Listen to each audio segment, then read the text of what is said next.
Kita harus mengucap syukur ya, kita masih bisa beribadah di tempat ini. Ya walaupun beberapa yang hadir, kita harus senantiasa bersyukur senantiasa. Amin. Kita lihat sekarang di Israel, kemarin saya mendengar mereka berusaha untuk membuat undang-undang supaya apa? Supaya orang Kristen udah nggak bisa lagi beribadah di sana. Ya, tapi karena desakan dari pemerintah Amerika mendesak, dari evangelis di Amerika mendesak ke pemerintah Israel, jadi maka itu untuk supaya dibatalkan dulu gitu undang-undangnya. Maka itu kita saat ini bersyukur kalau kita masih bisa beribadah di tempat ini ya. Amen. Di luar sana masih udah banyak orang yang nggak bisa beribadah. Nah, saudara, pada pagi hari ini firman Tuhan terambil, kita buka di dalam kitab Mazmur 100 ayat 4, saudara. Ya, kita sama-sama buka firman Tuhan di Mazmur 100 ayat 4. Sudah buka, saudara. Mazmur 100 ayat 4 yang kita baca bersama-sama. 1, 2, 3. Masuklah melalui pintu gerbangnya dengan nyanyian syukur, ke dalam perantaranya dengan puji-pujian. Bersyukurlah kepadanya dan pujilah namanya. Sekali lagi ya. Masuklah melalui pintu gerbangnya dengan nyanyian syukur, ke dalam perantaranya dengan puji-pujian. Bersyukurlah kepadanya dan pujilah namanya. Tema khotbah pada pagi hari ini adalah hati yang berlimpah dengan syukur. Amin. Ya, saudara, mengucap syukur itu adalah sesuatu yang sangat mudah dilakukan. Ya, kalau kita dalam kondisi yang baik-baik saja. Ya, kalau saat ini kita memiliki tubuh yang sehat, puji Tuhan, ya. Keluarga kita diberkati, haleluya. Amin. Ya, bisnis kita berkembang, Tuhan Yesus baik. Ya, bagaimana kalau kondisi kita sedang tidak baik-baik saja, saudara? Apakah kita masih bisa bersyukur?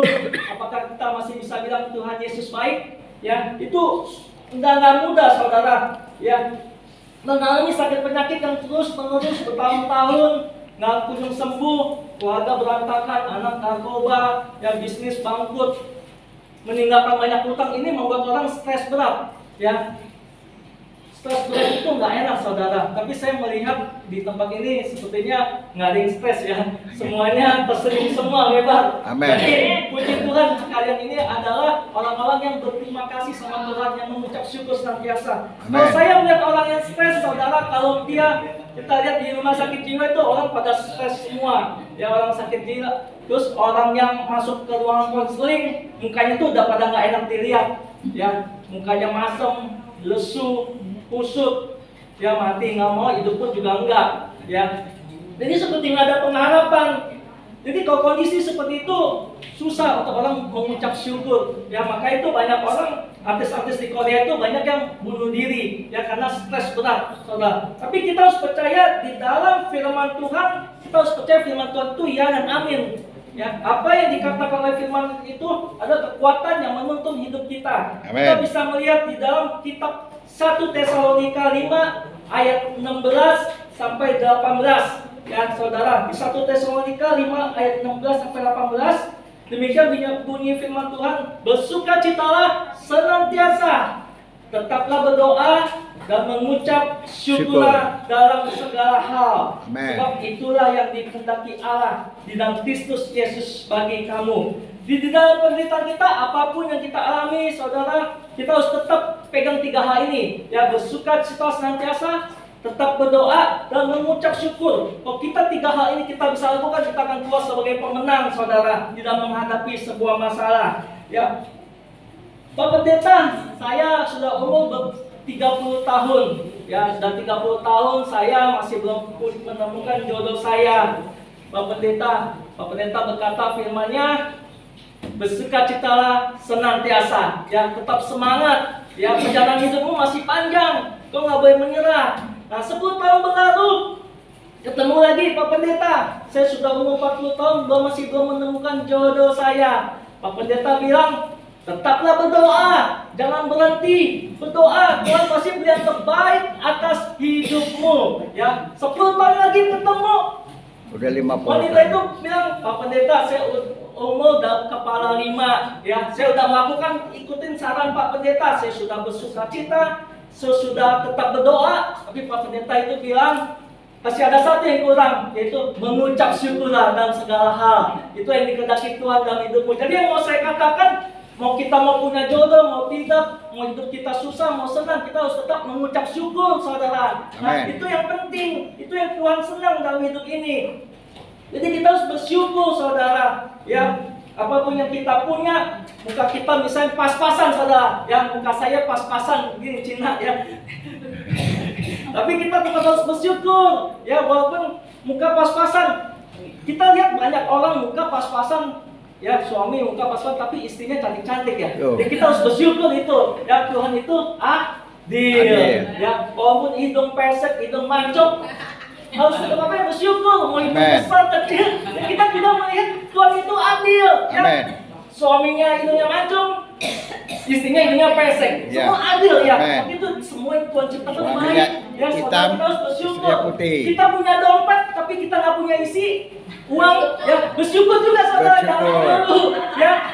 Jadi kita nggak ada isinya, tapi ATM-nya kan banyak, ya. Ya, bersyukur. Nah, begitu hidup itu jangan dibuat susah, saudara. Ya, istri dari pagi sampai pagi ngomel sampai Tuhan Yesus datang, kita tetap harus bersyukur, saudara. Karena itulah yang menyenangkan hati Tuhan. Nah, kita harus belajar kebenaran firman Tuhan mengenai hati yang mengucap syukur. Nah, di dalam ayat 4 tadi kan kita bilang firman Tuhan berkata, masuklah melalui pintu gerbangnya dengan nyanyian syukur, ke dalam pelatarannya dengan puji-pujian, bersyukurlah kepadanya dan pujilah namanya. Nah, penulis Mazmur ini menulis waktu itu kepada umat Israel untuk memasuki gerbang Tuhan itu dengan ucapan syukur, yang masuk ke pelataran dengan puji-pujian. Gerbang dan pelataran ini bicara mengenai bait suci di Yerusalem, ya, untuk apa? Tempat orang Yahudi beribadah pada waktu itu. Ya, jadi kita dalam saat ini kita beribadah, ini kita sebenarnya sedang mengucap syukur kepada Tuhan. Amin. Ya. Jadi kita harus mengakui bahwa segala sesuatu yang kita miliki itu berasal dari Tuhan, dan kita bersyukur atas kasih setianya, ya saudara ya. Banyak orang yang susah untuk mengucap syukur. Kita lihat ya, banyak orang yang juga yang udah berhasil nih, punya toko ramai ya. Jadi saking sibuknya hari Minggu udah nggak bisa lagi beribadah, ya saudara ya. Banyak tuh seperti itu.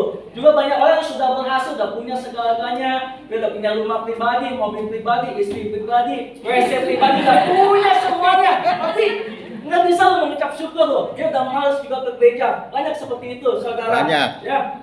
Tapi yang parah ini kalau kita misalnya hidup kita susah, ya susah sekali. Itu juga kalau nggak bisa mengucap syukur, kalau kita nggak bisa beribadah, itu juga parah ya saudara. Jadi mau hidup mau diberkati, mau hidup susah, kalau kita nggak mengucap syukur, itu nggak berkenan di hadapan Tuhan. Jadi kita harus senantiasa mengucap syukur ya saudara. Jangan kita pernah meninggalkan Tuhan ya.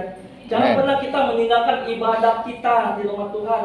Kalau kita menjauhkan diri dari ibadah kita, ya hubungan kita dengan Tuhan itu juga akan semakin jauh, saudara. Nah, kenapa kita saat ini beribadah kepada Tuhan? Kita datang ya, saudara. Karena selama seminggu ini Tuhan sudah begitu baik dalam hidup kita. Amen. Ya, kita sudah mengalami pertolongan Tuhan. Ya, walaupun melewati banyak rintangan, tantangan selama seminggu ini, kita datang ke sini bisa dalam keadaan yang sehat. Itu mengucap syukur loh. Itu karena kemurahan Tuhan. Maka itu kita datang ke tempat ini membawa hati kita untuk bersyukur, ya beri hati terbaik untuk menyembah Tuhan. Amen. Ya, jadi jangan lupakan ibadah kita, ya saudara. Hubungan kita dengan Tuhan ini, kita tuh harus memiliki hati yang rindu, saudara. Ya, bayangkan kalau kita sebagai orang tua yang memiliki anak, udah pada besar, dia udah menikah, udah punya rumah jauh, tapi kalau anak kita telepon kita, ya Papa, Mama, saya mau datang. Wah, ini pasti orang tuanya senang banget. Benar nggak? Orang tua kalau dengan anaknya mau datang senang. Karena kenapa? Anaknya itu nggak pernah lupa sama orang tuanya. Ya, pasti mamanya tuh dari pagi tuh udah nyiapin makanan buat anaknya tuh yang dari jauh tuh pasti mau datang. Ya mungkin nyiapin babi hong, ya babi panggang, pasti semua disiapin. Karena untuk apa? Dia anaknya pulang, ya makan, ya. Tapi bayangkan kalau anak kita datang. Tiap datang cuma mau minta uang, ya datang minta uang. Kalau lebih baik nggak usah datang. Itu misalnya kita, ya demikian juga dengan Tuhan. Ya kalau kita datang beribadah nih, kita bingung kita mau datang beribadah, kita mau siapkan hati ini untuk Tuhan. Tuhan tuh pasti senang ya, saudara. Dia pasti akan menyediakan berkat yang terbaik buat hidup kita ya. Saat ini kita datang. Tapi kalau kita datang kepada Tuhan dengan motivasi yang benar, cuma untuk berkat, cuma untuk diberkati, Tuhan juga lama-lama bisa bilang ya, saudara ya. Maka itu kita harus senantiasa gimana untuk bersyukur ya, bawa motivasimu yang benar di hadapan Tuhan ya. Tuhan itu adalah Jehovah Jireh loh ya, Allah yang menyediakan ya. Kita jadi sebenarnya nggak usah khawatir akan hidup ini, apa yang kita makan, minum, pakai itu Tuhan sudah sediain. Percaya, walaupun kita susah pun Tuhan tuh nggak akan pernah ninggalin kita ya. Kita masih bisa saat ini nih, biar kita susah pun kita masih bisa pakai baju bagus, kita masih bisa sehat, kuat, melangkah begini, kita mengucap syukur, saudara ya. Jadi kalau kita masuk ke dalam hadirat Tuhan, bawalah penyembahan yang terbaik buat Tuhan ya. Nah, kalau bicara penyembahan itu, kita harus ingat penyembahan itu adalah sebuah sikap hormat kita kepada Tuhan ya. Harus ada ketaatan ya, saudara. Kalau kita tidak ada ketaatan kepada Tuhan di dalam hidup ini, berarti ada berhala dalam hidupmu. Kita harus ingat ya, uangmu bisa jadi berhalamu ya, jabatanmu bisa jadi berhalamu. Jadi segala sesuatu yang melebihi Tuhan itu bisa jadi berhalamu. Kita harus tinggalkan semua itu. Jadi penyembahan itu, hati yang menyembah itu bukan hanya 2 jam di gereja, saudara ya. Harus ingat ya, bukan 1 jam kita menyembah Tuhan di pagi hari, tetapi seluruh hidup kita adalah penyembahan ya. 24 jam itu penyembahan. Saat kita melakukan firman Tuhan, itulah penyembahan kita ya. Pada saat kita datang ke gereja tepat waktu, itulah penyembahan kita ya. Pada saat kita nggak korupsi di pekerjaan, itulah penyembahan kita. Jadi ketaatan hidup itu adalah sebuah penyembahan yang menyenangkan hati Tuhan. Nah, jadi pertanyaan sekarang, kenapa kita sebagai orang percaya harus selalu bersyukur? Ya saudara, ini penting sekali. Kita harus mengerti kenapa kita harus selalu bersyukur. Yang pertama, saya catat, kita bersyukur karena kasih-Nya yang menyelamatkan hidup kita. Ya saudara, berkat Tuhan itu bukan soal yang terbesar, itu bukan soal makanan, minuman, pakai. Tapi berkat Tuhan itu yang terbesar adalah pribadi Yesus itu ya, saudara, yang diberikan kepada hidup kita ya, untuk menyelamatkan hidup kita. Ketika bicara tentang kasih, kita harus melihat, kita harus bersyukur apa yang Tuhan sudah kerjakan 2000 tahun yang lalu.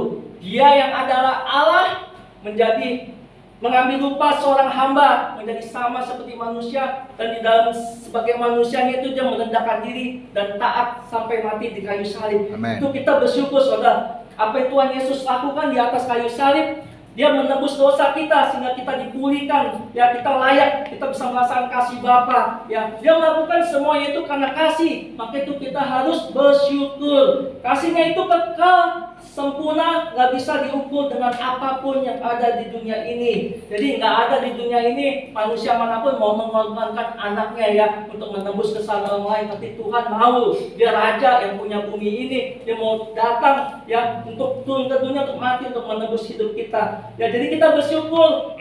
Hidup ini adalah kasih karunia. Ya, kita sudah ditebus. Kita dapat memahami kasih Allah yang besar itu ya. Di luar sana banyak orang di luar Kristen ya, di luar Kristus, dia nggak bisa mengalami kasih Allah. Kenapa? Karena dia nggak mengerti arti karya Kristus di atas kayu salib. Dia nggak mengerti. Dia juga nggak mengerti arti pertobatan, anugerah keselamatan, kasih karunia, dia nggak mengerti. Tapi kita dibenarkan ya, kita boleh mengerti karena kita ada orang-orang ditebus oleh Allah ya. Kita bersyukur kita bisa mengenal Tuhan ya. Saat ini kalau kita bisa berbuat baik itu karena kebuatan Tuhan ya.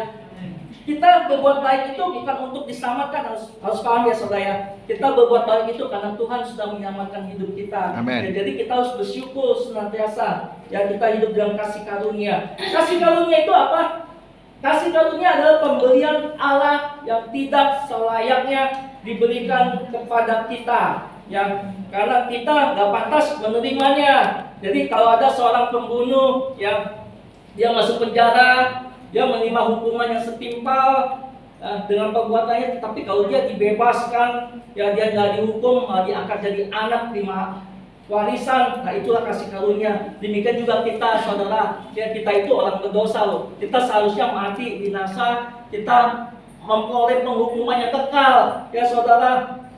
Jadi kita dibebaskan oleh darah Yesus ya, karena kasih karunia kita diselamatkan ya, yang sebenarnya kita nggak layak untuk menerimanya. Jadi kita bersyukur kalau kita ini ada orang yang dipilih Allah untuk diselamatkan. Jadi kalau Bapak Ibu, kalau mau ditanya Bapak Ibu, mati yakin nggak masuk surga? Nah, saudara harus yakin, ya Tuhan itu udah mati buat hidup kita. Kita Amen. harus yakin jalan hidup kita ke depan. Nah, makanya itu kita nggak boleh khawatir akan hidup ini. Amen. Ya, kita harus selalu bersyukur, saudara. Ya, bagaimana kehidupan kita sebagai orang yang sudah menerima kasih karunia? Nah, ini penting. Kalau kita sudah menerima kasih karunia, ya kita sudah tahu mengetahui kebaikan Tuhan dalam hidup ini. Kita harus sama hidup seperti Kristus hidup. Ya, Amen. kita harus hidup kudus, ya sama seperti Tuhan hidup kudus, ya. Ya, karena firman-Nya di dalam Ibrani 12 ayat 14, firman-Nya berkata, kejarlah kekudusan, sebab tanpa kekudusan tidak seorang pun akan melihat Tuhan. Jadi kalau kita jaga hidup ini harus berkenan pada Tuhan, ya. Dari pikiran, hati, tindakan kita, biar semuanya itu harus memuliakan nama Tuhan. Ya, di dalam keluarga juga, di dalam kantor, kita harus jadi contoh, kita harus jadi teladan, kita harus hidup kita memuliakan nama Tuhan. Dan sampai orang lihat hidup kita enak, ya. Ya, kita karena kita berbuat jahat sama orang, ya jadi nanti jadi batu sandungan. Jadi kita harus tunjukin ada Yesus dalam hidup kita. Amen. Nah, kita harus bersyukur, mengucap syukur atas kasih-Nya. Orang yang hidup di dalam kasih karunia, ketika menghadapi masalah, rintangan, dia akan selalu bisa bersyukur. Kenapa? Karena dia merasakan apa yang dimilikinya itu hanya dari Tuhan, ya. Apa yang dia alami, penderitaan yang alami tidak sebanding apa yang Tuhan sudah kerjakan dalam hidup dia, ya. Jadi harus bisa bersyukur. Tuhan itu tahu jalan hidupmu, Dia menyertai hidupmu. Jadi nggak ada alasan untuk kita untuk tidak mengucap syukur. Nah, yang kedua, kenapa kita harus bersyukur? Kita bersyukur karena ingin membalas segala kebaikan-Nya di dalam hidup ini. Ya, coba kalau saudara renungkan kebaikan Tuhan itu, nggak bakal kita bisa membalasnya loh. Tidak akan terhitung pertolongan Tuhan. Ya, sudah berapa kali kita jatuh dalam dosa, tapi Tuhan angkat. Ya, Tuhan sembuhkan kita, Tuhan berkati kita. Yang terbesar itu ketika Tuhan mati, yang tadi saya bilang, ya itu kita nggak bisa balas untuk kebaikan Tuhan. Nah, jadi sampai kapanpun apa yang kita lakukan, kita nggak akan bisa nggak bisa membalas. Yang kita bisa lakukan adalah bersyukur. Ya, itu yang Tuhan, yang menyenangkan hati Tuhan. Kalau kita bersyukur, artinya bukan hanya bersyukur diam. Ya, kita harus melakukan sesuatu yang menyenangkan hati Tuhan. Yang mungkin masuk dalam pelayanan, ya hidup kita, ya kita melayani Tuhan. Karena hati ini mengucap syukur karena kebaikan Tuhan. Jadi kita mau melayani Tuhan. Amen. Ya, saya mau membicarakan firman Tuhan di tempat ini walaupun jauh, ya. Jadi karena cinta saya pada Tuhan, saya ingin membalas cinta kasih Tuhan dalam hidup saya. Amen. Dulu saya ini banyak hutang, saudara, tapi Tuhan bebaskan. Saya waktu itu udah pernah kesaksian sampai saya tuh sampai tiap malam, ya nggak berani pulang dari kantor karena hutang yang banyak, ya dicari tukang kartu kredit. Sampai saya nggak berani pulang loh, ditungguin pokoknya. Ya itu karena hutang yang sebenarnya bukan saya yang berhutang, saudara saya yang berhutang, tapi saya yang nanggung semuanya, saya yang dicari. Nah, jadi saya ingin membalas cinta baik Tuhan dalam hidup saya. Dan jadi apa yang kita harus lakukan? Kita harus bersyukur. Ya saudara, melayani Tuhan itu bukan hanya di dalam gereja, ya jadi user, jadi pelayan jemaat, pemusik, pendoa, ya, tetapi pelayan Tuhan itu sebenarnya di dalam kehidupan sehari-hari kita, ya saudara, yang di dalam kantor, bisnis, apapun profesi kita, biar itu semuanya hanya melayani Tuhan. Amen. Jadi istri, jadilah istri yang baik, ya dia masak nggak asal-asalan, dia masak yang terenak, yang terbaik. Amen. Dia melayani Tuhan, ya saudara, ya. Jadi suami juga sama, ya kita harus hargai istri, jadi payah istri kita, ya jangan ngomel terus, ya. Ada mertua cowok saya tuh, yang cowok tiap hari ngomel terus, tapi untung istrinya sabar tuh, ya. Makanya itu harus bersyukur, ya walaupun ngomel juga kita harus tetap bersyukur, ya saudara. Itu memang kalau orang tua ngomel unik, ya saudara, ya nggak bisa dibandingkan dengan apapun, ya saudara, ya. Nah, makanya itu di dalam Matius 25 ayat 35 sampai 36 Tuhan bilang, sebab ketika aku lapar, kamu memberi aku makan. Amen. Dan ketika aku haus, kamu memberi aku minum. Ketika aku seorang asing, kamu memberi aku tumpangan. Ketika aku telanjang, kamu memberi aku pakaian. Ketika aku sakit, kamu merawat aku. Ketika aku di dalam penjara, kamu mengunjungi aku. Nah, itulah pelayanan yang sesungguhnya. Ketika apa? Ketika kita memperhatikan orang lain, ketika kita memperhatikan sesama kita, ya orang-orang yang kekurangan, ya kita kunjungin anak yatim piatu, ya mengunjungi penjara. Nah, itulah sebab pelayanan yang sesungguhnya itu menyenangkan hati Tuhan.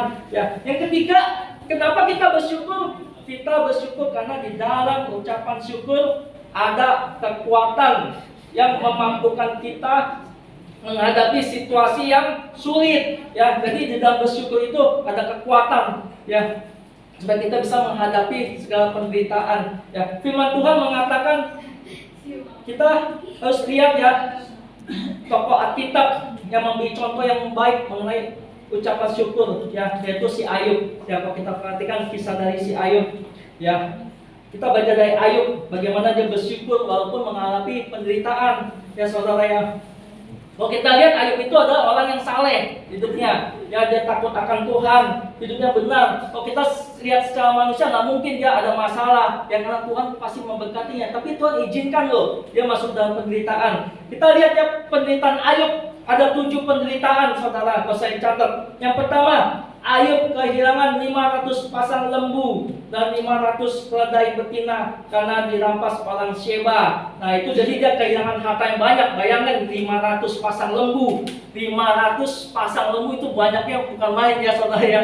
Ya, pengusaha lembu dia. Nah, kedua, Ayub kehilangan 7.000 ekor kambing domba. Nah, 7.000 ekor kambing domba kalau dikurskan sekarang rupiah berapa duit? Ya, beserta para penjaganya karena disambar api dari langit. Nah, ada dua masalah ya. Yang ketiga, Ayub kehilangan 3.000 ekor unta dan para penjaganya karena diserbu orang Kasdim. Bisa bayangkan Bapak Ibu, ya, harta dia begitu banyak tapi habis semua, ya.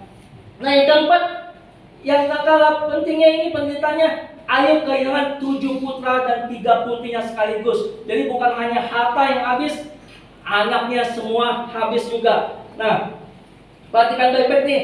Jadi 4 penderitaan ini kalau kita baca Ayub 1 sampai 16, keempat masalah ini datang bersamaan, saudara. Ya, bukan satu-satu, ini bersamaan. Nah, terus yang kelima apalagi? Ayub harus menghadapi pencobaan, ya, dan penderitaan di mana Ayub ditimpa bara busuk di sekujur tubuhnya, ya, kalau kita lihat ayat 7 ya. Nah, yang keenam, kemenangannya Ayub belum berakhir karena istri yang seharusnya menjadi tiang penopang dalam hidupnya justru mengejeknya dan menyuruh Ayub mengutuki Allah. Nah, yang ketujuh, lama kemudian teman-teman Ayub secara tidak langsung menuduh apa yang dialami Ayub akibat dosa. Jadi Ayub itu menghadapi 7 penderitaan yang luar biasa. Saya rasa nggak ada loh kita menghadapi penderitaan seperti Ayub, ya. Ini udah Tuhan kasih contoh yang udah benar-benar berat sekali nih. Untuk apa? Supaya mengingatkan kita, kalau kita ini sebenarnya penderitaan kita hanya penderitaan biasa sebenarnya. Ya, paling urusan apa? Ya, urusan perut, ya, urusan duit. Nah, itu penderitaan kita, ya. Selanjutnya kita Ayub ini sudah sampai kehilangan loh, kehilangan 7 putra, 3 putri, sampai hartanya semua kehilangan, sampai dia menghadapi borok, ya, saudara. Jadi kita harus bersyukur, saudara, kalau kondisi kita ini masih baik-baik saja, saudara ya.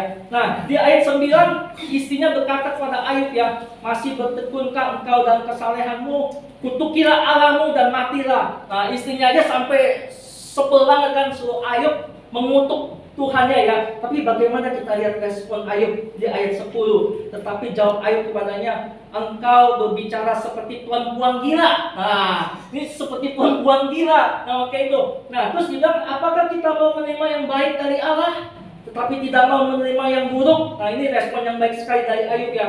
Dan kesemuanya itu Ayub tidak berbuat dosa dengan bibirnya. Jadi dalam penderitaan apapun, Ayub itu nggak berbuat dosa dengan pikiran, perbuatan, tindakannya. Dia tetap apa? Mengucap syukur loh. Ini yang hebatnya dari si Ayub, ya. Dia tetap mengucap syukur. Dia berkata, karena ia tahu jalan hidupku. Seandainya ia memuji aku akan timbul seperti emas. Jadi Ayub itu sungguh hidup benar di hadapan Allah. Ya, nah, itu kita kalau menghadapi situasi apapun yang sangat sulit, ketahuilah Allah yang disembah Ayub itu adalah Allah yang tidak pernah meninggalkan kita juga. Ya, dia tahu jalan hidupmu. Dia akan memampukan kita untuk melewati sebuah masalah dalam hidup ini. Ya, jadi kita harus tetap mengucap syukur. Hati kita harus penuh dengan ucapan syukur, saudara. Nah, bagaimana kehidupan orang yang bersyukur? Nah, kita harus lihat kehidupan orang yang bersyukur, ya, ciri-cirinya.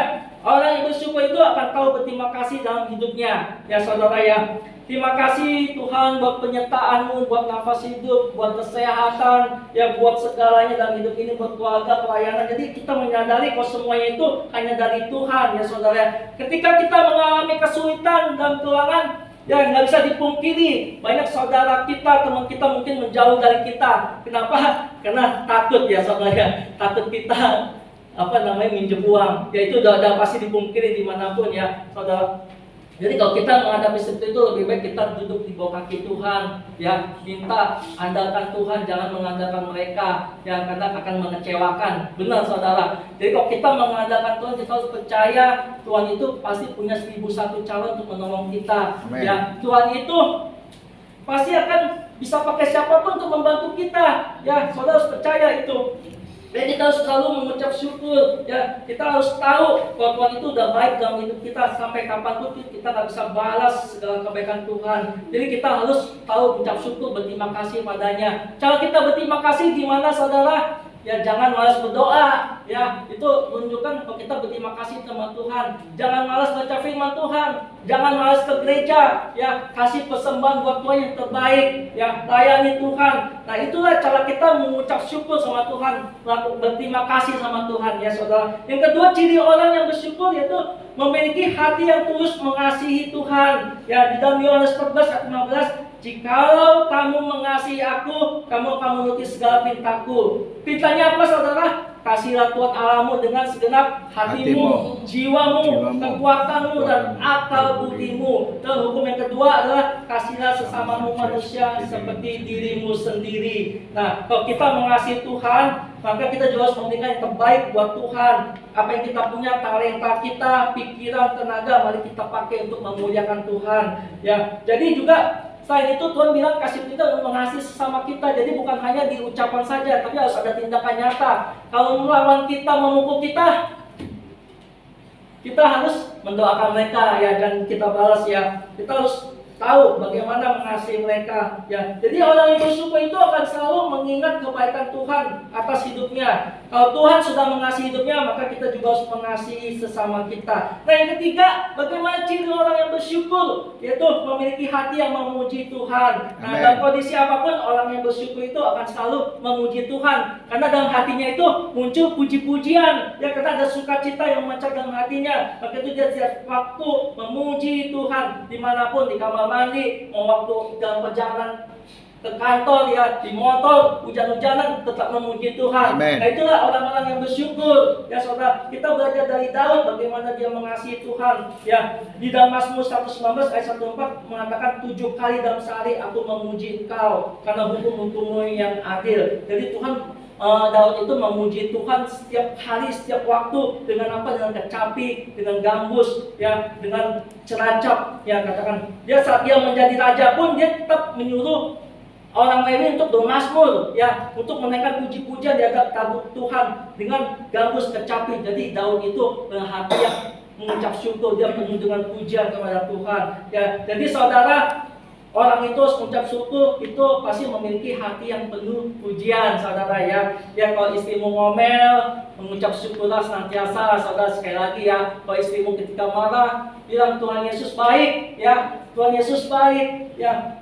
Bilang aja pujian pada istri kita, ya, suaramu merdu, ya, kalau dia cantik saat ngomel, dia pasti nggak jadi marah, saudara. Itu sudah saya praktekkan pada istri saya, ya saudara ya. Kalau dia marah-marah, puji aja dia, pasti dia nggak jadi marah, ya. Kemarin saya melihat viral di YouTube, saudara, ya. Ketik aja ada orang gila, ya, di jalan menyanyi beberapa lagu rohani. Ya saya melihat orang gila nyanyi lagu rohani, ya. Hati sebagai hamba, terus dia nyanyi, ku mau cinta Yesus selamanya. Wah saya bilang, kita ini orang, kalau nggak kayak orang gila ini, berarti kita orang nggak mengucap syukur loh. Orang gila ini aja bisa memuji Tuhan. Ya, maka itu kita harus selalu bersyukur. Biarlah semua hidup kita ini jangan pernah berhenti untuk memuji Tuhan. Amen. Dan sampai kita kalah sama orang gila ini, ya. Kita bukan orang gila, tapi kita harus lebih dari orang gila, ya saudara ya. Kita harus pujian kita terus lebih dari orang gila. Orang gila aja memuji Tuhan. Nah, saya tutup firman Tuhan ya saudara ya.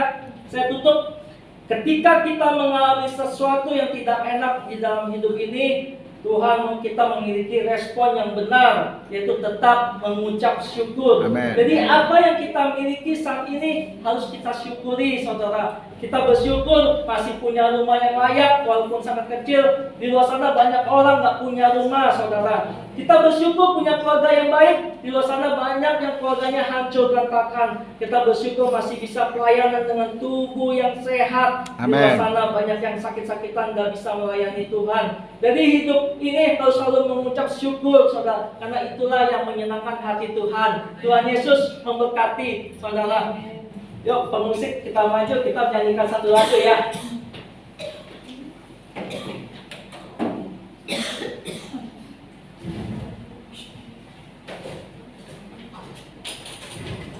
Anda diberkati pada pagi hari ini, dan jadi kita harus selalu mengucap syukur dalam hidup ini. Ya, kalau kita mau datang ke gereja, tinggalkan segala masalahmu, ya saudara ya. Datang dengan hati yang mengucap syukur, hati yang senang, hati yang gembira, karena itulah yang menyenangkan hati Tuhan.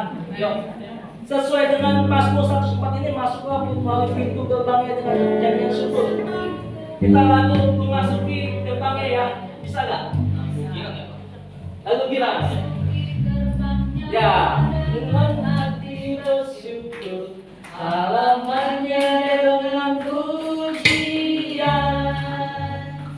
Kataku hari ini harinya Tuhan, ku bersuka sebab Dia dirahmati. Oke.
pagi hari ini kami dapat mendengar firman-Mu Tuhan.